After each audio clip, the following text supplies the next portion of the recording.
been, what, 2 weeks, Norrie, while you've 2 been away weeks. in Southern Ireland, in the Republic. So how was your visit to Ireland? Tell us a little bit about what happened while you were over there. Well, Gordon, first of all, it's good to be back.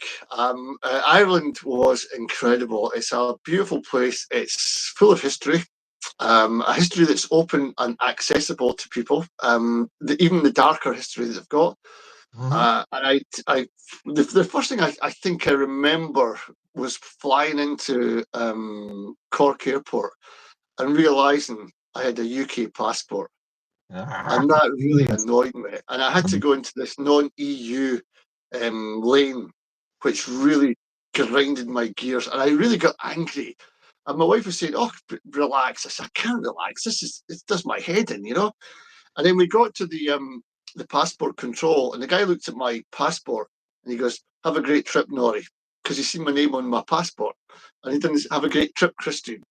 So he must have seen the Scottish part of my passport that was my address and our accents, of course. And we looked back, and he wasn't saying that to everybody. It was just particular people that he thought, yeah. And when we got through, one of the issues that I stumbled across, I didn't realise it was such a big issue over in Ireland just now, but it's immigration. They're really hammering this, and they're not happy with what's happening.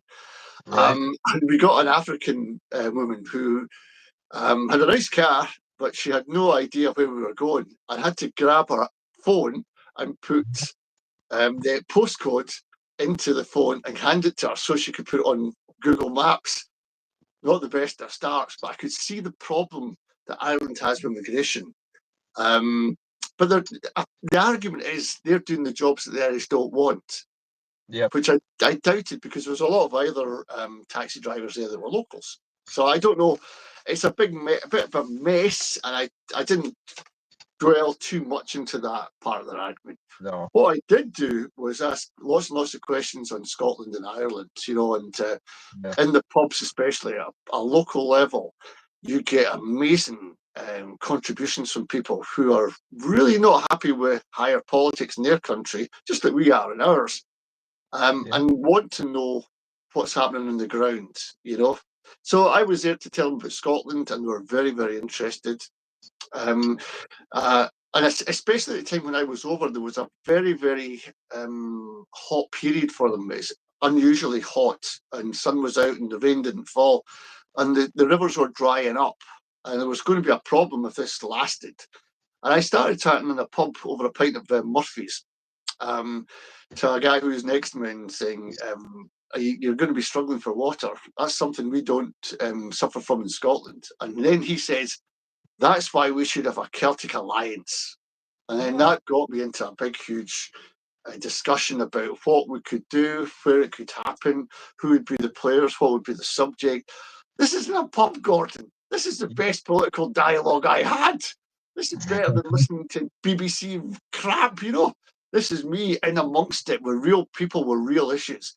Couldn't have got me better. I was in heaven. Poor wife wasn't too happy, but it's no matter. It's my time in the pub. And then you got all kinds of ideas about linking Wales up and linking Ireland more to the EU through Scotland, because they always feel they're a bit on the periphery, if you like. But even if you're in Cork, you can see, Gordon, all the shipments coming and going from the European Union, in and out. Every day there's fresh fruit and vegetables coming in. There's building materials coming in. There's seafood going out, seafood coming in. It's like the old days in Scotland when we were in the EU. Really healthy to see, really good. And the one other thing I've got to say, the people, the amount of European people, French, Spanish, Italians, all coming across universities, moving backwards and forwards, freedom of people. Absolutely wonderful to see. And I'm thinking, wish that was us. Wish that was us.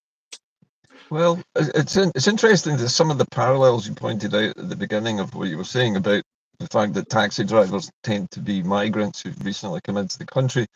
It still happens here as well. I mean, I see this every day. I see a lot of particularly young men who obviously migrated to Scotland, and mostly they're either driving taxi cabs or they're delivering food. because these are ways that you can make money without transferable skills other than, you know, pedal power or the ability to drive.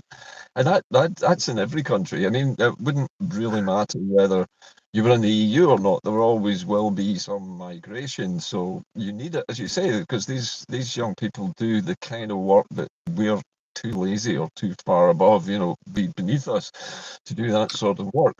So yes, it's needed, doesn't it? And Mhm. being EU would allow Irish young people as well to travel to European countries and work there, just the same. So you get maybe a net migration effect from that. Mhm.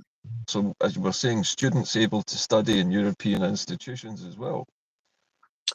Well, one caveat I would say is we shouldn't denigrate particular jobs to lower waged and we won't do them because they're beneath us. I think the problem is with certain jobs in societies is that we don't recognise them enough for what they are.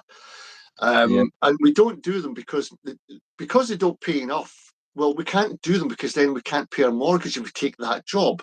If that job was a respected job, like a care worker or a taxi yeah. driver, then we would do the job and think, I can make a living out of that.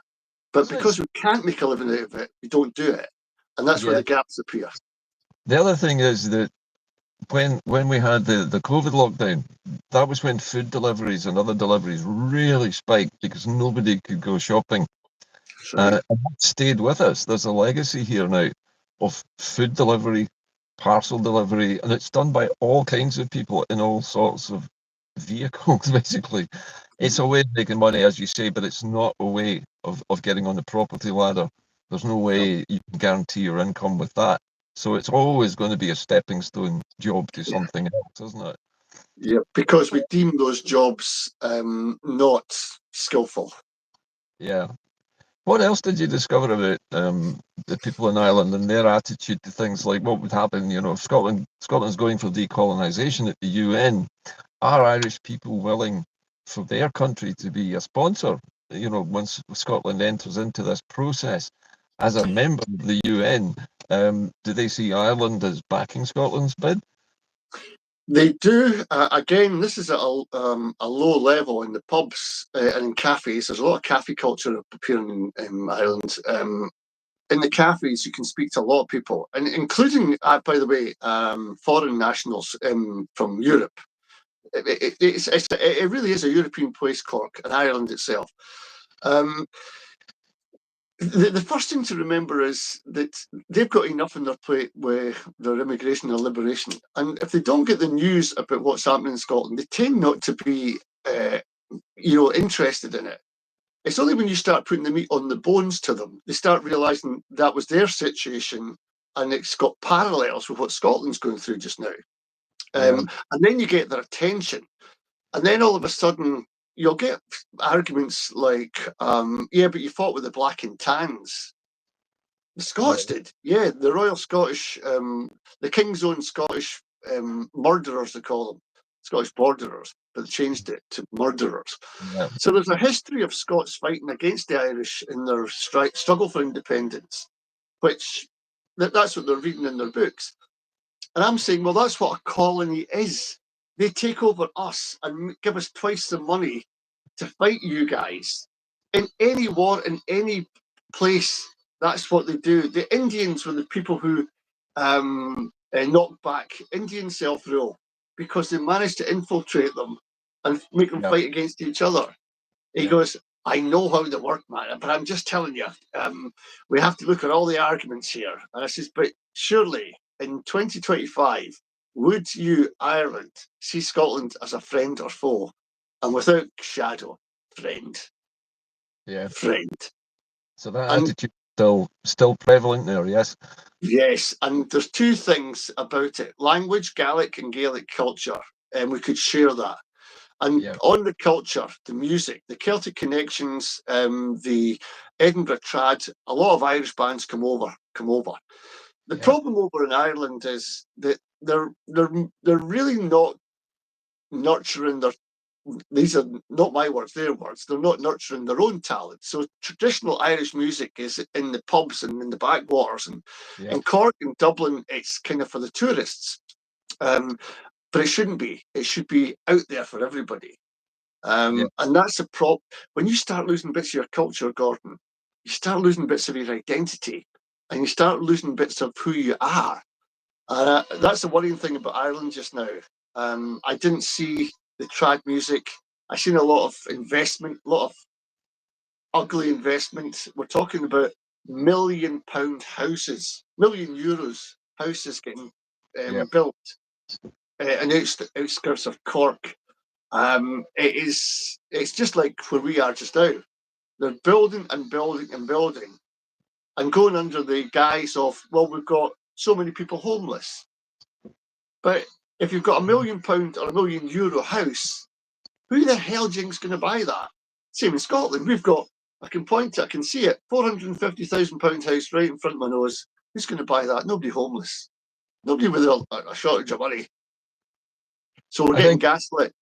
Yeah, you're getting the old trickle-down economics nonsense, which is that if wealthy people buy these big houses, then that vacates another slightly lesser valued house further down the chain, and so on and so on. It knocks on down to the bottom of the property ladder, where the homeless have a chance of getting a house. But the homeless cannot get on the property ladder. They can't secure a mortgage. At very best, they might get some social housing from the local authority, if there is any, which of course is, because that's what really needs to be built, isn't it? Mm-hmm. Bang on. You really do have to work from the bottom up rather than trickle down, as you rightly said, Gordon, because you'll never circle that square or square that circle, because you're building houses for a market. You're not building houses for a people. And that is a disaster. That's a libertarian model. And we're seeing it in Ireland and we're seeing it in Scotland. It is the unseen foe. It's the unseen enemy. We don't, what's happening? We don't know. We can't see it. Well, we can see it, but we don't know who's behind it. Yeah. This brings us to an interesting point. I think I mentioned to you just when we were chatting, before the program, I've been reading articles about the top 3 tax havens in the world at the moment. And the list is not in any particular order, but there was Singapore, London, and Dublin. Ireland is currently ranked as one of the top 3 tax havens in the whole planet, and it's part of what you were saying, this libertarian free market economy that the global, corporate world depends upon to salt its money away somewhere, and it's taking that money out of circulation. I read somewhere, in fact, I was watching a podcast by Professor Richard Murphy, who is obviously an accountant, a tax expert, and he was saying there's actually too much cash in the global economy, and what's happening is it's being salted away in tax havens where it can do no good, and we have no access to it. So although there's a lot of it, it's in the hands of very, very few people, and they're not spending it or investing it, and that's causing a problem in the global. Well, basically, the global economy is stalling because that investment's not being made. They're buying gold bars and they're sticking their money in, tax havens where they're not paying taxes on it. And Ireland, London, and Singapore, their financial sectors are benefiting from it. The big money people, but not the local population. Is that kind of mirrored in what you've seen in Ireland? But well, bang on. I think this thing about the economy, it's a false economy, Gordon, because if we put numbers on things and the numbers get higher, like for the price of a house, that doesn't mean much to anybody. All you've got to worry about is, can I pay that? Can I get numbers into my account that match the big numbers that they're wanting? And it's all numbers. All these numbers move. There's no money involved. It's just numbers. And I met this amazing guy. He was trimming his hedge, and we started speaking, and we started talking about the houses that were going up near him. And I remarked, because I've got them building here, and he's got them building where he is. And he was a farmer, and he says, my biggest problem is, and my biggest regret is that I'm a farmer without a farm. I gave up my land. And now I'm in this house. It's a beautiful house he's got, with 2 big, the opening doors in the garages and the 2 cars and big gardens and lovely place. He says it's a prison. He says it's worth €1.2 million. He says, I wish I had my farm back. So he'd been kind of talked into, or had this carrot dangled in front of him. You're going to get this fantastic amount of money. You'll be able to have a tremendous house. All you got to do is sell us that bit of your farm. And he did that, and now he's Well, regretting. it was a bit more severe than that. He was told that this was the best price he would get. And in due course, this land would be taken off him because of legislation going through the parliaments. And he was looking at his options, and he was thinking, well, at least I'll get a house somewhere to stay out of all this. Your basic requirements, a house. And he got his house built and all the rest of it. But he's a very unhappy man. He feels a prisoner because he's now surrounded, Gordon, by all these houses round him. They're £1 million houses. But he says, did he lose his ability to farm his own land as a result of this? Yeah, it's gone. So now he has no income because of this. He's got no income. Wow. He's got no livelihood. And the man, I would say, he's in his 50s. And he's just given up his whole future because of a libertarian pressure put on him. If it's not his ground, it'll be somebody else's. It is incredible. And this is happening all over the place. One thing I can say about Ireland is that they're starting to fight back. They know on the ground that there's something not right. And it'll take something from some peoples to really get their head switched on and take this to either to the European Parliament or new elections or something in the Dáil. Because Fianna Fáil and Fine Gael are just like the SNP, have been corrupted, interacting with this libertarian force that they can't avoid. And people are like, what's going on? What's going on? Your farmer story reminded me of something. I was actually listening to a podcast by Robin McAlpin recently, and he was talking about why it is that after 3 unsuccessful attempts to have a Flamingo Land new on the southern shore of Loch Lomond, why did the Scottish Government override it? And how is it that it's now looks like it's going to happen? And he was pointing out that the Scottish Government appoints these middlemen, these quango leaders, these reporters, and the CEOs of so-called arm's length companies, which bridge the gap between government, local authorities, and these big corporations. And what he was saying was that the people that they appoint are generally wealthy business people, already millionaires or billionaires, who take these decisions off the government. So the government says, well, we didn't decide it. It was this guy over here, and he has the whip hand. And now, this Flamingo Land thing looks likely that it will happen, but only if the local authority caves in and does a deal with Flamingo Land. And the pressure that's going to be put on those planning authorities in Balloch is going to be enormous now to get this over the line. And I'm sure there will be inducements dangled to that authority saying, well, if you back this, we will invest so much in the road system, or we'll increase the sewage farm facilities, or something else. There'll be some quid pro quo in there that will push it over the line.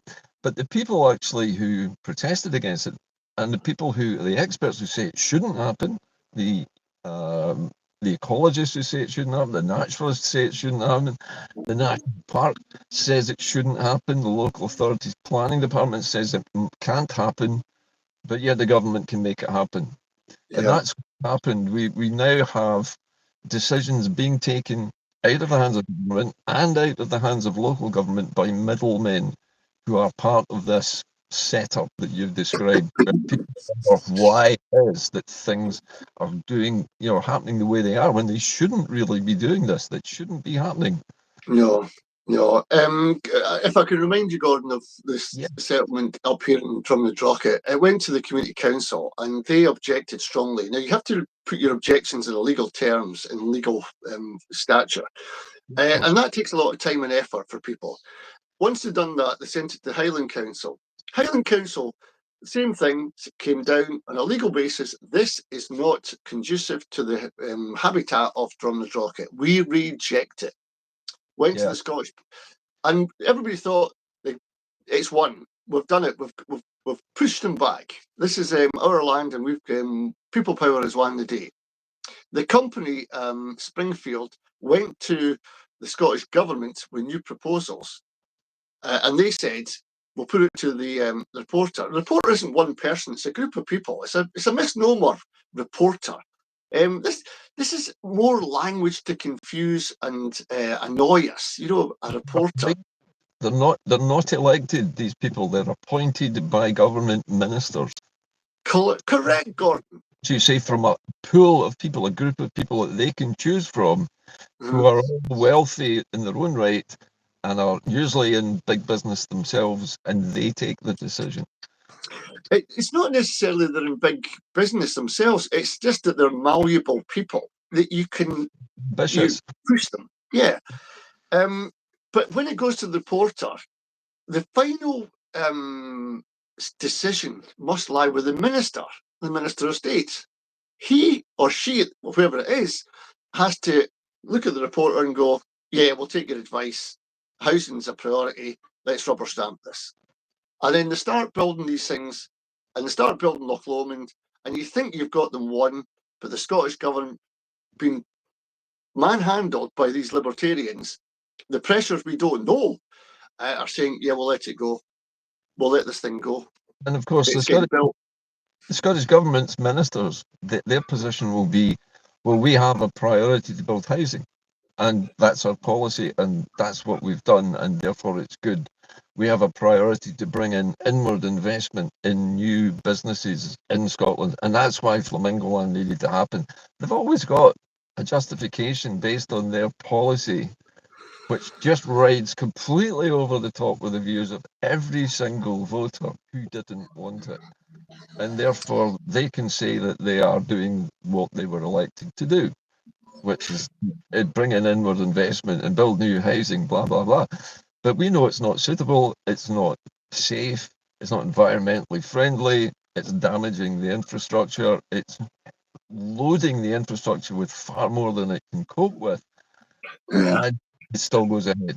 So there is something far wrong with that, and it has to be the commercial pressure that's being brought to bear on politicians, the reporters, and the local authorities at the bottom of the chain, who are the only ones really who possibly have any kind of integrity in this at the moment. Well, at the moment, there's a couple of things in there, Gordon. The one thing that these libertarians want to do is make small government, so that the government is there to do only a small number of things. Alex Salmond had a kind of bigger government where he dealt with building bridges and baby boxes, and he tried to make it a bit bigger. But they're trying to shrink the responsibility of the government and leave the rest to market forces so that the vultures can come in. Now, with Loch Lomond, it's a classic example. We're not just losing an eco culture, we're not just natural beauty, we're losing fresh air, we're losing water, we're going to get pollution, we're going to get deaths, because these roads right now aren't fit for purpose. And if you put more load on them, you're going to get more calamities and more fatalities. I'm afraid that's just the way it goes. Yeah. So you're looking at a really horrific scenario that you cannot sugarcoat in any way, Gordon. This is why Flamingo Land have got a real problem. First of all, the name itself, Flamingos and Loch Lomond, they just don't go, do they? They don't go. It's just Flamingos, the name of you know, it's the company. It's and we all balk at this. But yet we didn't, when Wimpy, not Wimpy, but all these in Ayrshire, they used to have these camps that we'd all go to, and they built them there, and they were just nonsense. You would go for a weekend at this place and come back again. Blackpool have got them. You go down into the fun fair and they've got games and all the rest of it. And then you go to the next town. It's just garbage. And it's plastic. It's unreal. It's unethical. It's cheap, and it's grotty. And no matter how much they say they're going to develop it, I worry when I hear that word develop, because I've seen development here, I've seen it in Ireland. Goodness knows what these guys have planned. But it's why on earth, God, I'll put this to you, Why was this not just not knocked out the park 5 years ago? You've had 10 years wanting to put this development in Loch Lomond. Surely by now you can read the room. We don't want you. Sling your hook. But no. They're back like a nasty smell again, and again. What on earth do we have to do? What do we have to do, Gordon? The only thing we have to do is get rid of the form of government we've currently got, which is the Westminster model, the two-party system, or in Scotland's case, the mono-party system, where the SNP gets the huge, massive share of the first votes, and everybody else, all the smaller parties, squabble over the rest, and we get a big number of unionist politicians elected without anybody even knowing their names. Because you just vote for the parties in the order of preference. Now, if Scotland is going to be independent, that system needs to go, because that first past the post element is what's keeping Scotland such a monoculture of SNP or everybody else. And this is the problem that we face. We don't even have a two-party system in Scotland. It's a one-party system. It's the SNP or nobody else. Either that, or you accept a mishmash of unionists running the country, and that none of them are suitable. No, I mean, we all know that devolution is a dead end, and one of the big mistakes I think that was made, and this is something people are arguing about at the moment, was changing the name of the Scottish Executive to the Scottish Government, because it played into the hands of the British nationalists, who could then say that whatever the Scottish Government did, it was their fault, not the fault of Westminster, because they have their own government, they took the decisions, they spent the money, and it didn't work. And so the SNP basically set themselves up for failure by giving themselves the title government, when in actual fact, you and I both know that is still a devolved administration, and it is still just an executive. And you said to me before this program started, maybe we should just revert back to calling it what it is, which is a colonial administration, basically. It is an executive arm of the British government.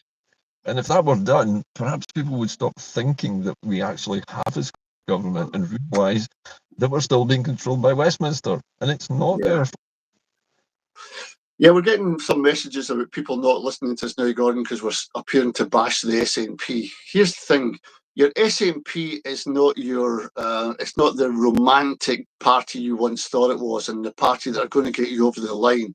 And stop dwelling on baby boxes and bridges that were built. We're talking about a new post-devolution SNP that we need to have right now. We don't need a devolution SNP. So if we're appearing to be bashing SNP, that's because they need bashed. Okay, I'm not going to vote back in this, Gordon. I don't care if people get upset that we're bashing the SNP. It's beyond that. Wake up, smell the coffee, look out your window. Is it a better place than 10 years ago? The streets, the houses, the countryside, the facilities, is it better than 10 years ago? It's not so much the SNP as a party that's the problem. The SNP as a party is still owned by its members. It's the SNP as a parliamentary group that's the problem. It's the ministers we have at the moment. And if Mr. Swinney and perhaps Kate Forbes were to be replaced with somebody who takes a much more cognitive view and said, yeah, we're going to go along with decolonisation, we're going to make the decision on ending the Union once the decolonisation process is finished and complete at the UN, that would change the whole feel of that government or that administration. But we know that it's not going to happen at the moment, because nobody in the parliamentary party wants to give up their sinecure, their nice wages and their lovely careers. Nobody would want to do that. Gordon, so, I've met Kate Forbes. We've got professional politicians now. Politics used to be like religion. It used to be a calling. People would give up their jobs to become politicians. You know, they would be elected having been, you know, a joiner or a plasterer or a nurse or something like that. Now they're all doing degrees in politics and going straight into a political career without ever having lived a real life like the rest of us. Well, I done a degree in politics. I didn't venture into that. I just done it because I wanted to find out more how politics worked. And by jings, do I know how politics works now. But on that point, Kate Forbes, I've spoken to that woman, Gordon. I know she's a member of the British American Project. She is a libertarian. She is not a friend of Scotland. She's a friend of herself. And she's got an agenda. And you're right. When these people hawk about looking for a political party, they'll look for the one that's got the most potential for them. And then they don the colours of that party and they speak the words of that party. But they're not us. They're not us wanting betterment for our families and betterment for our country. They're wanting personal gain. And that's what they are. That's what they do. Well, I didn't mean to insult your credentials at having studied politics, but you have the politics very much from a socialist angle, in much the same way that I do. But unfortunately, the SNP is not a socialist party. It's a broad church. There are people on the right of centre in the SNP who are currently in charge of running Scotland, and those would be people like Kate Forbes and John Swinney and others. And they've manoeuvred themselves into positions of power, and they're doing what they think is best for Scotland. But it's actually, as you say, just taking part in this globalized free market economics that they believe in. Whereas the rest of the population, like you and I, are sitting here going, what?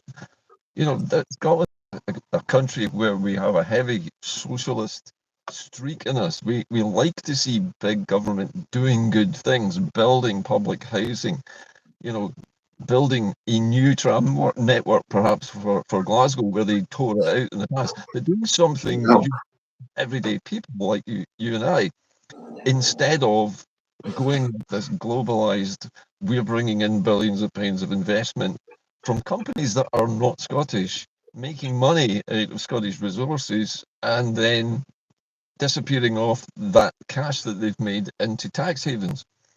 And that's what's wrong.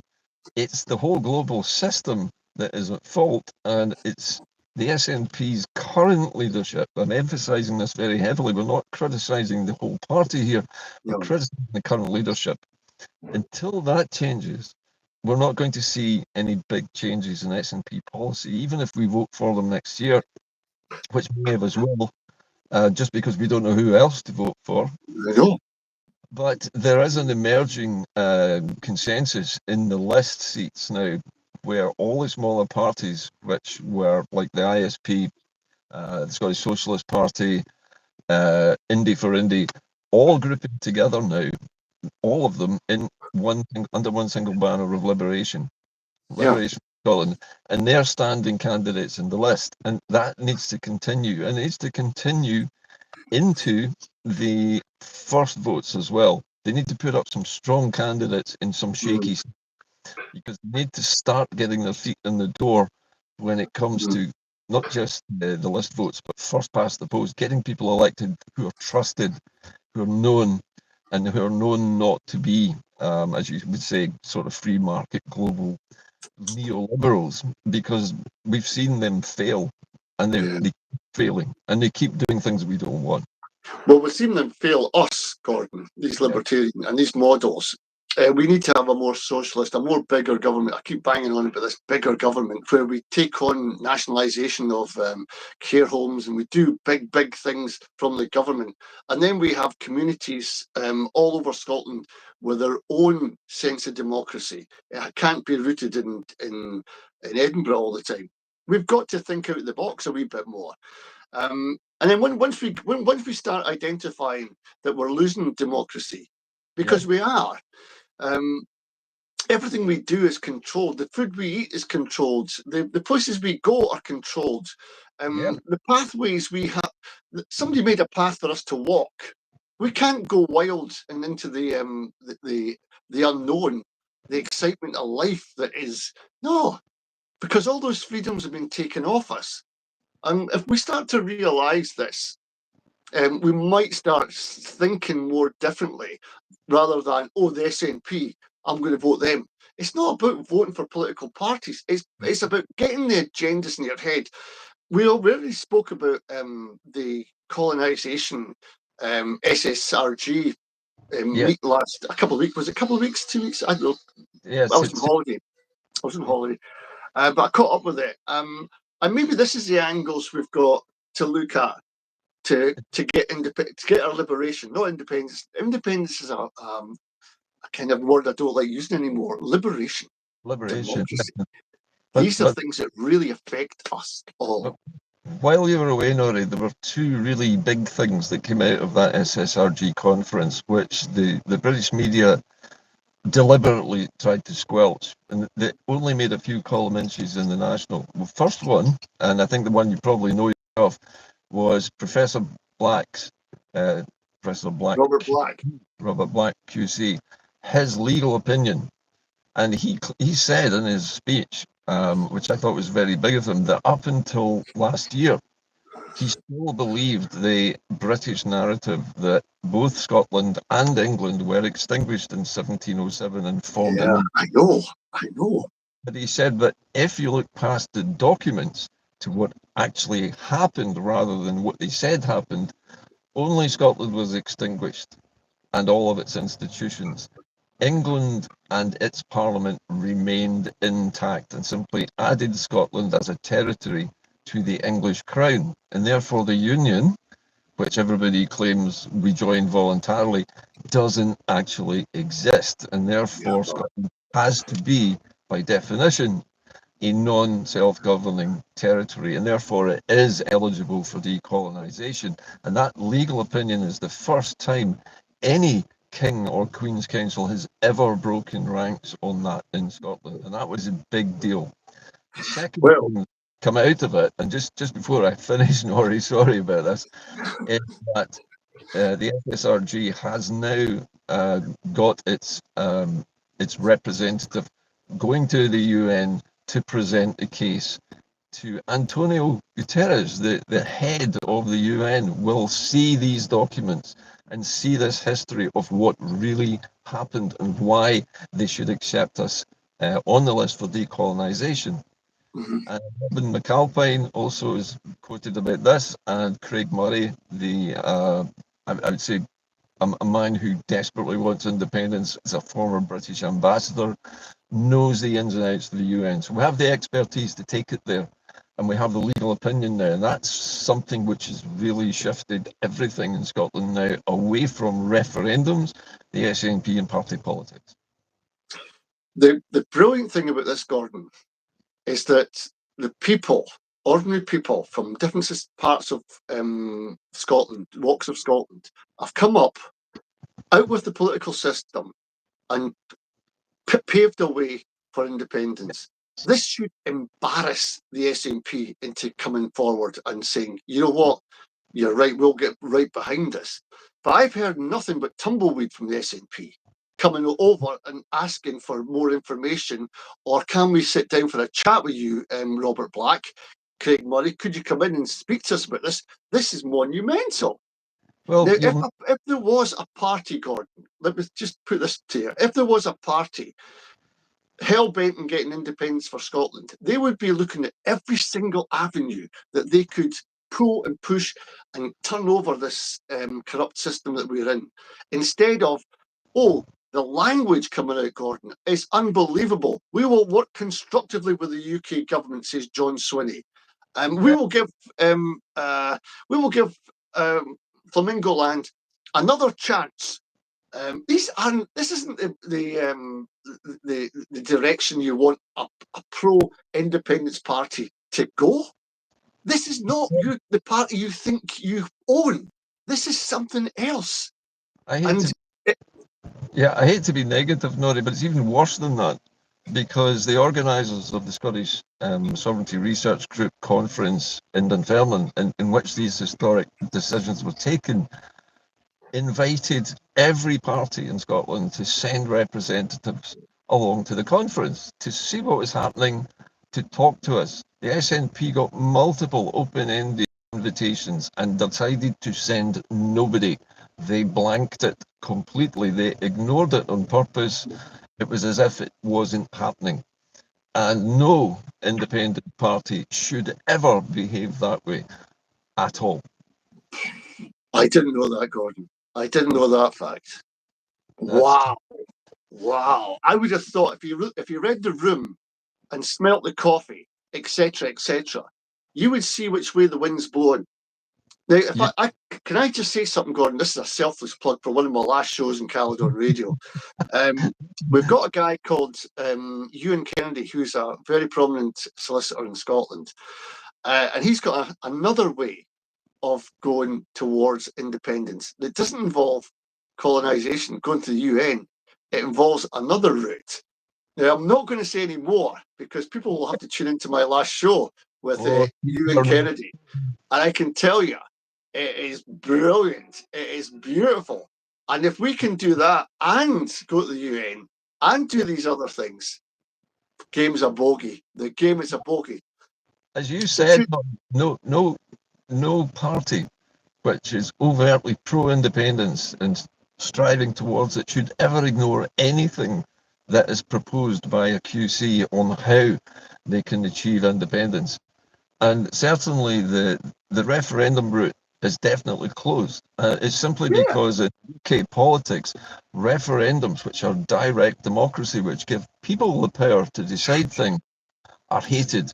They're hated because unless the government and its sponsors in power want it to happen, as they did with Brexit, it won't happen. They won't hold a referendum, especially if they believe they're going to lose it. So they don't like direct democracy. They don't like the people deciding what their country should do. They want the politicians and their sponsors and their corporate masters to decide that, because it's in their interests, not the country's.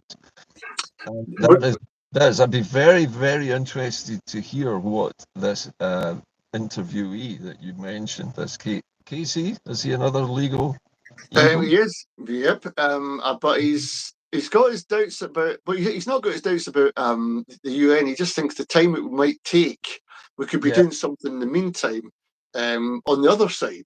Now, this is great guerrilla warfare, Gordon, if you like, because you're moving about. You don't know, they don't know, the British establishment don't know who to set their sights on. We're moving all over the place.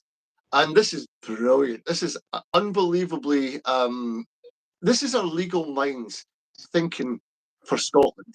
Now, Robert Black, when I watched back, he was very careful, very deliberate, and very lawyer-esque in the reading of his script. Yes. That was a tour de force, and he never stopped for breath. He just kept going and kept going. And he outlined, and if anyone hasn't seen it, go onto the SSRG's website and have a look. It is phenomenal.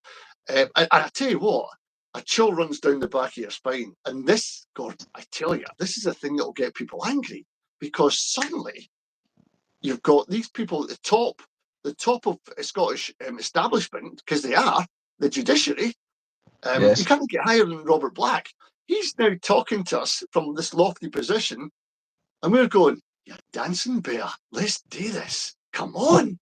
You're right, because Professor Black, as he now is, KC, is the most knowledgeable person in Scots law that is currently alive. He is the ultimate arbiter of what a legal opinion on Scotland's constitution should be, and he's now admitted himself. I thought it took a lot of courage to say that for 40, 50 years he'd been adhering to the wrong arguments. Yes. His mind a year ago when he saw the evidence that Sarah Salyers had uncovered, and when he saw that, he realised straight away that he'd been completely wrong, and he admitted it, and then made his very historic opinion known that Scotland, is not a part of a union. The union never happened, and Scotland is in fact a non-self-governing territory of the UK. It can be decolonised. Yeah. Gordon, even when you say that, you say those words, brighten up my persona, because this is the route we're going. This is the narrative we must hold on to and speak it out and speak it out and speak it out. The union is the ultimate in in the emperor's new clothes. It doesn't It's invisible. It's a fable.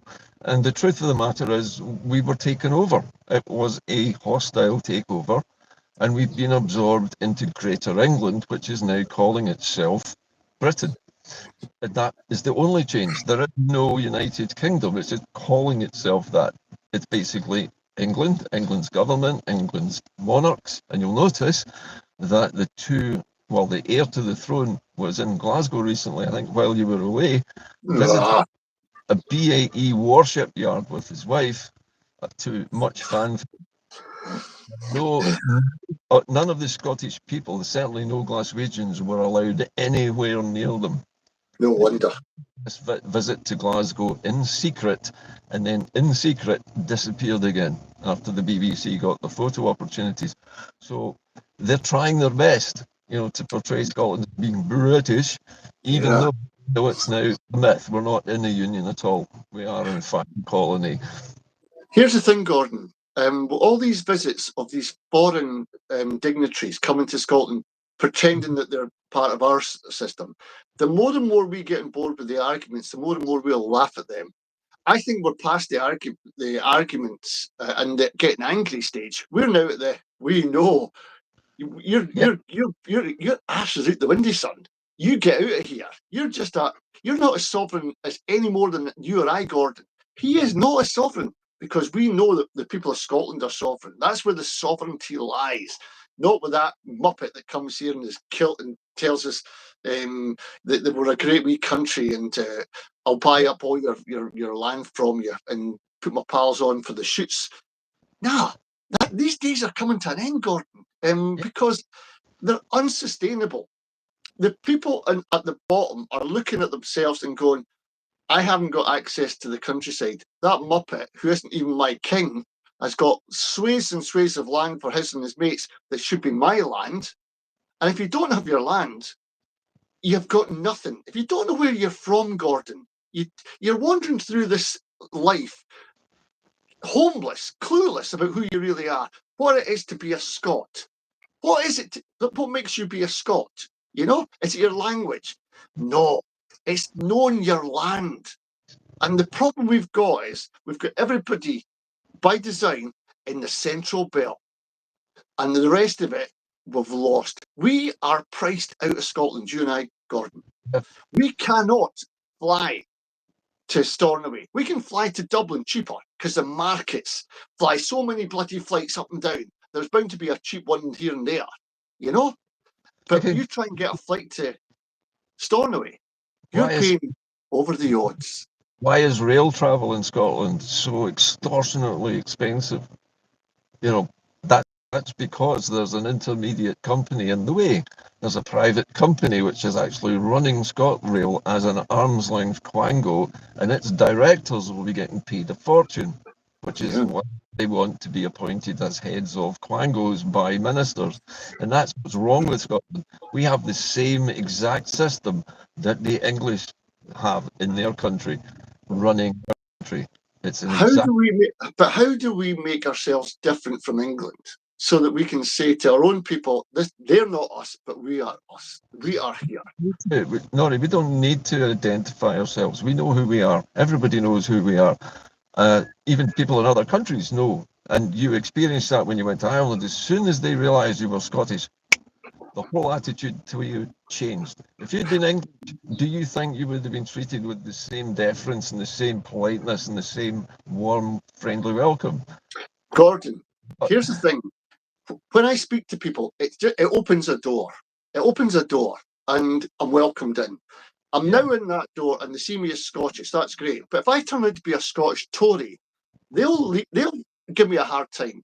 If I'm a Scottish Libertarian, they'll be going, what a bad image of Scotland he's getting. If I come in as a Scottish Israel supporter, I won't get anywhere. The Scottish thing only opens a door, Gordon. We have to have lots more. We have to be the people who are caring, thoughtful thinkers, inventors. You know me because I have got something to offer you. I've got something to offer you in either what I say or what I do. If you haven't got that anywhere in the world, and you just go in there and expect something back without giving something in the first place, They're nothing. And what I'm getting at, what I'm driving at, Gordon, is if you know your country, if you know your history, if you know and you belong here, you carry that with you all over the place. If you don't have it, you can't carry it and you can't identify. All you've got is I support Celtic, I support Rangers, and that is shallow compared to knowing where you're from, where your dad's from, where your granddad's from, where your heritage line is. This is who we are. And if we don't know it, Gordon, we are gone. We are sunk. Well, everything you've said, I broadly agree with Norrie, but the whole point is the reason that we feel this way, and the reason we feel lost, and the reason we feel like we're disconnected from where we are, is because that's what the British system has made us like. You know, they have used this psychological warfare for 300 years to convince us that Scotland is shite. And therefore, living in Scotland, you're shite as well, and you don't have any prospects here. And if you want a really good career, you should go to London, like everybody else does. And it's that narrative that's kept us in our place, and it's kept us hopeless. It's kept us looking, you know, at the upper echelons of those who have, and thinking, how come they've got it all and the rest of us don't? And the reason is simple: that's the British system, and that's what they forced on us, and that's what it is. I think, Gordon, one of the things the media can do, and even at Caledon Radio, we've been trying to do this, and I think fairly successfully, is trying to highlight how Denmark operates with the same population, with less of a budget, and has a happier peoples. Finland is the same. Iceland is they've got their own issues. Wealthier people. Well, but how do you measure wealth? Would you rather a house with a view, just enough to get by on, and you've got all your creature comforts, and you know, fine, your sons and daughters will be looked after, and the grandparents will be looked after. You don't need to have 2-3 cars, a big massive house. We don't need. Wealth has to be calculated in something else, Gordon, apart from money. It has to, before we can realise who we are. Yeah, we have to remember that politicians want us to be consumerist. They don't want us to be ethical. They want us to be tame consumers. We'll just keep buying all the crap that they make millions from us, and we stay quiet and we stay poor because that's where we belong, and they're the ones who are going to make the money. And as long as we are completely disconnected from politics, we don't have any power.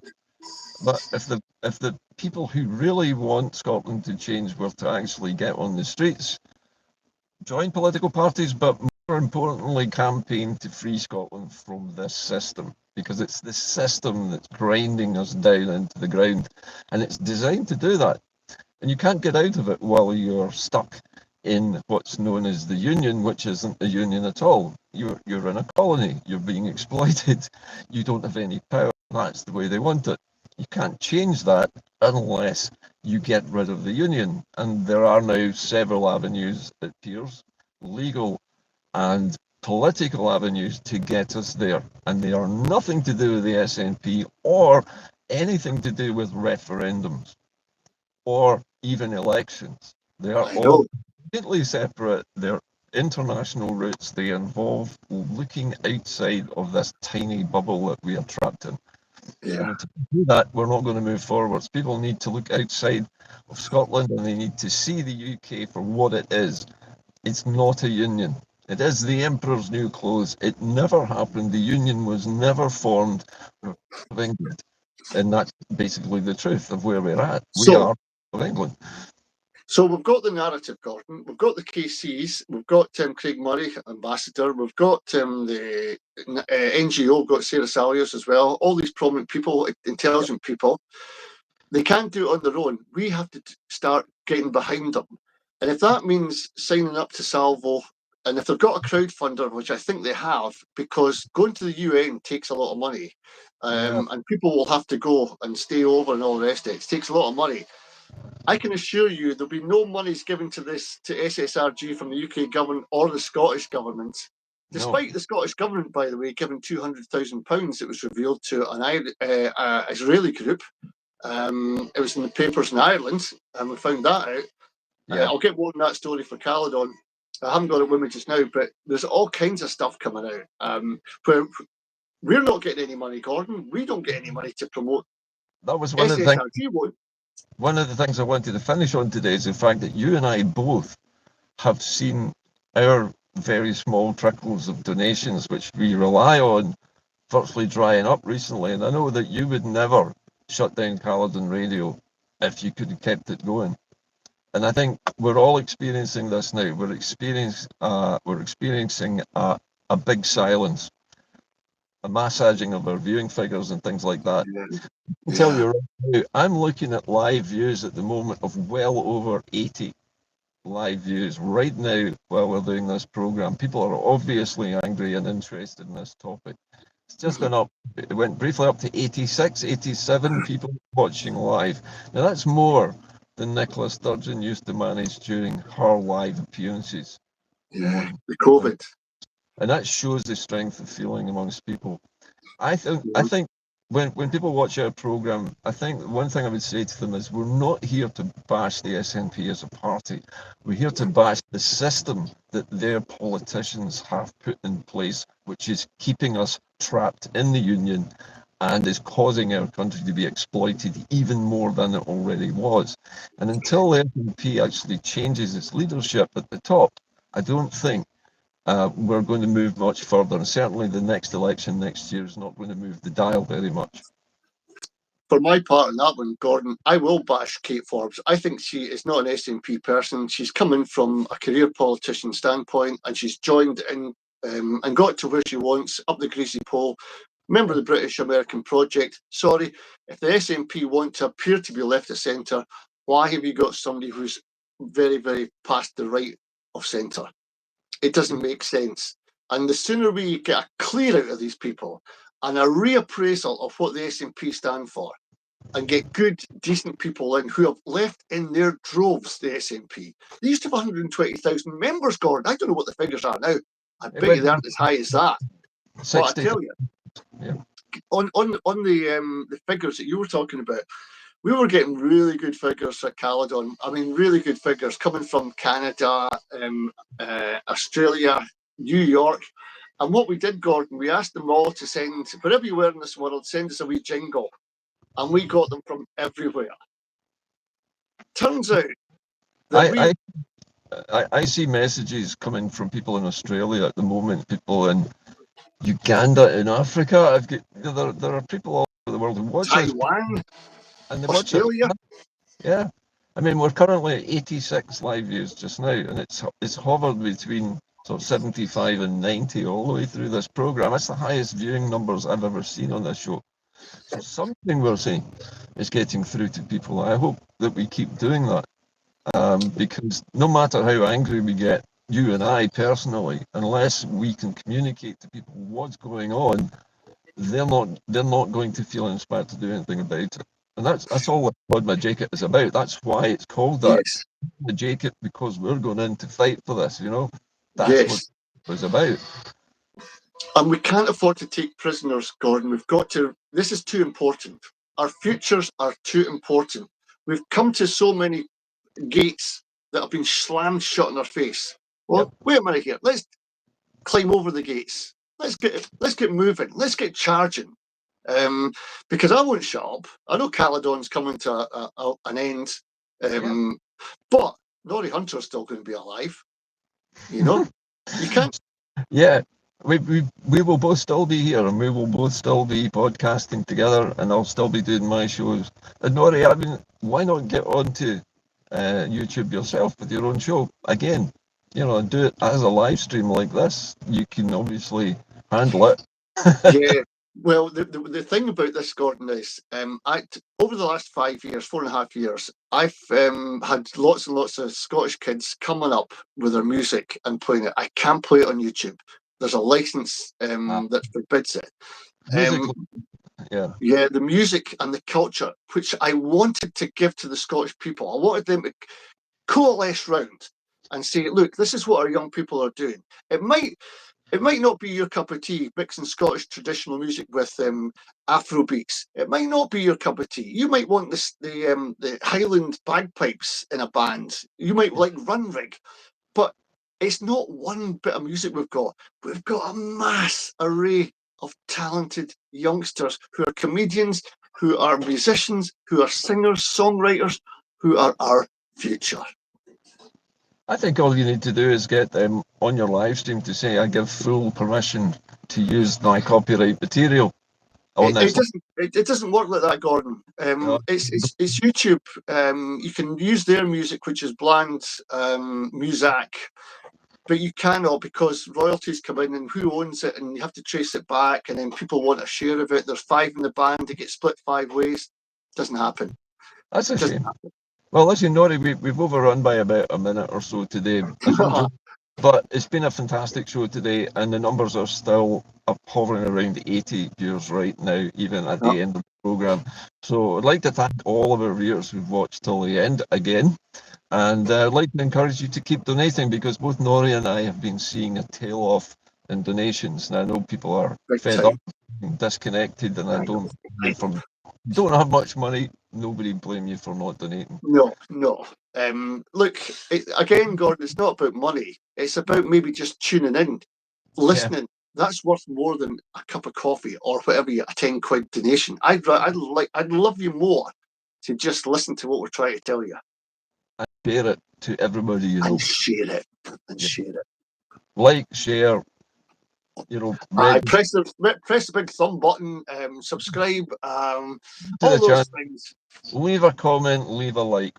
Anyway, Nori, that's from How to Take It today. We'll be back again, I hope, next Friday, you and I. Or more not this Friday, because I've done this one, and I've got lots of stuff to do with Caledon and the sports show, and I think I've got a funeral myself, Gordon, on Friday. So it'll be a week Friday, if you don't mind. Fair enough. But I've enjoyed it, Gordon, so thanks very much. You're welcome, Nori. It's good to see you back from your travels, and I'll see you again a week on Friday. Thanks again for Friday, mate. Tune in next time. Bye. Cheers, Gordon. All the best. Okay. Cheers, Gordon. Bye-bye.